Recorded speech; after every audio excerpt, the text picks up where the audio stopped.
নমস্কার বন্ধুরা, আমি আজ বানাবো এগ চিলি। এগ চিলির জন্য নিয়েছি কতগুলো ডিম ফাটিয়ে নিয়েছি, তার মধ্যে দিয়ে দিলাম লবণ হলুদ। ভালো করে ফাটিয়ে নেব, একদম ফেটিয়ে নেব।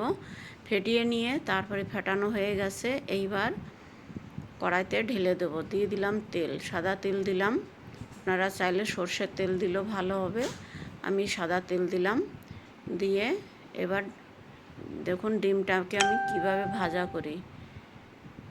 কেন কি ডিমটা মানে একদম ঝুরঝুরা করা যাবে না, একটু পিস পিস থাকবে, তাই একটু উল্টে পাল্টে আমি ভেজে নেব।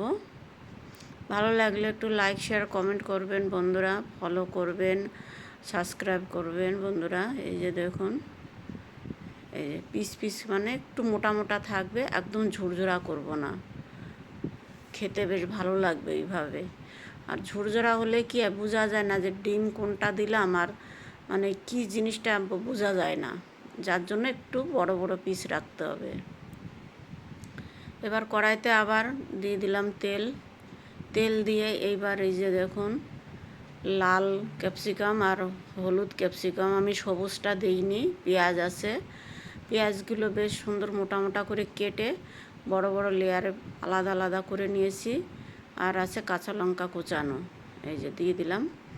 আর এইবার এইগুলো আমি পুরো ভাজবো না, মানে একটু শক্ত শক্ত থাকবে, খেতে গেলে মুখে বেশ সুন্দর একটু বাঁধবে। দিয়ে দিলাম গ্রিন চিলি সস, এই যে গ্রিন চিলি সস। তারপর দিয়ে দিলাম সয়া সস, দিয়ে এবার একটু সময় ভাজবো। আবার দিয়ে দিলাম কেচাপ, টমেটো সস দিয়ে দিলাম একটু,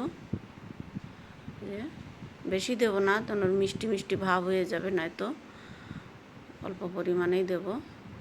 দিয়ে এবার কিছুক্ষণ ভাজবো, আবার ভেজে নিয়ে তারপরে দিয়ে দিলাম ডিম। এই যে ডিম দিয়ে একটু নেড়ে চেড়ে তারপরে বাকি আরও জিনিসগুলো আছে ওগুলো দেব। আবার বলছি বন্ধুরা, ভালো লাগলে একটু সাবস্ক্রাইব করে দেবেন, ফলো করে দেবেন। দিয়ে দিলাম একটুখানি গরম মশলার পাউডার আর গোলমরিচের পাউডার। আর এই যে 1 চামচ নিয়েছি কর্নফ্লোর, কর্নফ্লোরটা আমি গুলে নেব। দিয়ে এবার একটু সময় ভাজবো, কেন কি কাঁচা কর্নফ্লোর দেওয়া তো ওটা কাঁচা কাঁচা ভাবটা নয়তো থেকে যাবে, ভালো লাগবে না, আর কাঁচা কর্নফ্লোরটা খাওয়া ঠিক না, যার জন্য একটু সময় ভাজবো। ভেজে বাস নামিয়ে নেব, হয়ে গেছে, নামিয়ে নেব। ভালো লাগলে একটু লাইক শেয়ার কমেন্ট করবেন বন্ধুরা, ফলো করবেন, সাবস্ক্রাইব করবেন। গরম গরম রুটির সঙ্গে, পরোটার সঙ্গে খুব ভালো লাগবে খেতে। আমার ছেলে খাচ্ছে, টেস্ট করছে, বলছে আমি খুব ভালো লাগছে, খুব সুন্দর হয়েছে।